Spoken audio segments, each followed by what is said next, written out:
Hello everyone. In this presentation, I'll be talking about visual and material culture of the various art forms in my region. At first, I'll be talking about the similarities and dissimilarities of 5 similar art forms, depicting 2 common rasas. Rudra rasa means violence and Bhaya rasa means terror and fear. So, these are my 5 art forms I choose. Talking about the similarities first, the first similarity between the paintings was a theme. All the paintings have a common theme of violence and anger. In most common elements of these compositions were the blood traces and the images of the animals. And all of them belong to the miniature paintings and belong to Pahari school of art. Talking about the colors, most of the paintings are made of opaque colors. Orange and red are the most highlighted colors in most of the composition. Borders could be seen almost in all the paintings without any additional motifs and decorations. Detailed facial features are also visible. Almost all the paintings are in balanced direction. Now moving towards the dissimilarities. Though the medium is same, but the usage of color are different in all the paintings as per the different districts and artists. Some of the paintings were overcrowded while some of them have less elements. In all the paintings, the way delis are presented are different. In some paintings, the space is left at the corner to balance, but the space is left at the center to balance. Although all the paintings have similar themes, even then they convey different feelings and emotions. Forward, then I took up the different art forms from different regions and categorized them according to their expressions, like paintings, architecture, clothing, jewelry, and dance forms. Firstly, I'll be talking about the similarities of the painting. All the focus of these paintings were the human figures and animals with detailed features. God and goddesses, hunting scenes, portrayals of lifestyle were the main themes of most of them, with the usage of complementary colors with broad margins and borders. All the paintings are miniature paintings which depict the themes from Pahari school of art. Most of these paintings have an influence of Mughal paintings as they were ruling the area before 19th century. Moving towards the dissimilarities, all the paintings are different ways to represent creatures and human forms. They use different color combinations according to the meanings and the compositions. Although the theme was same but conveyed different meanings and emotions. All the paintings were made with different color base, medium and technique, and sometimes they use the brushes made up of animal hair. Now I'll be talking about the similarities of architecture. Most of the buildings were made of stones at that time as they are known for its strength and durability. Buildings were made of very thick walls due to its geographical areas. All the buildings were rich in heritage and also has a purpose for making a building or any architecture. There could be seen paintings and beautiful motifs in buildings and temples as they was the common feature of it.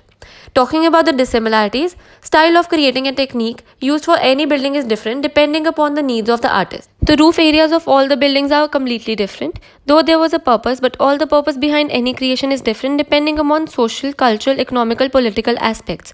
The color combinations used in the building are also different, which tells about its era. Material used for flooring in northeast area are locally available like timber, bamboo, cane leaves, mud, while the northern mountains are made of stones with thick walls. The buildings in northeast India were influenced by Buddhism as there was a large community of those followers, whereas Myanmar was under the rule of Britishers, so the buildings were influenced by Indo-Western theme.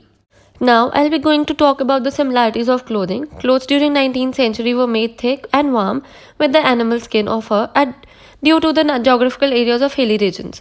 Most of the clothes were handmade. Designs of clothing was inspired by the surrounding areas.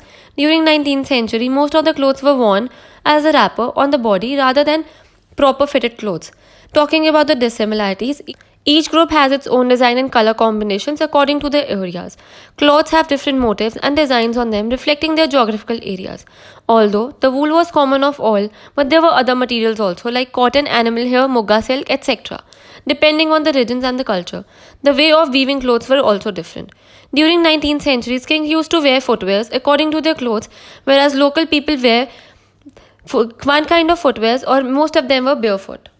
Moving to another category, jewelry. The similarities of jewelry. Most of the jewelry used to hold a religious belief for the people during that time.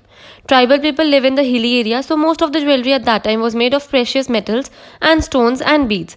Most of the jewelry was to enhance the beauty. Overall, the jewelry was a symbol of prestige for all the peoples. Jewelry were used to have intricate patterns embedded with precious stones. Talking about the dissimilarities. Jewelry in northern mountains are mostly have religious beliefs, where jewelry in Myanmar is especially to show royalty and power. Some of the jewelries were introduced in hilly areas, was introduced as a movement against British rule, while in the east it was just to distinguish between the upper class and the lower caste. Jewelry was made according to their regions and have essence of their own style. Moving on to the last category, dance forms. Similarities of the dance form. Most of the dance forms were influenced by the themes of gods and goddesses. Dance forms were performed in the temples only in the front of their idols. Dance forms at that time shows the storylines of gods and goddesses. Most of the clothes of these dances were made of silk.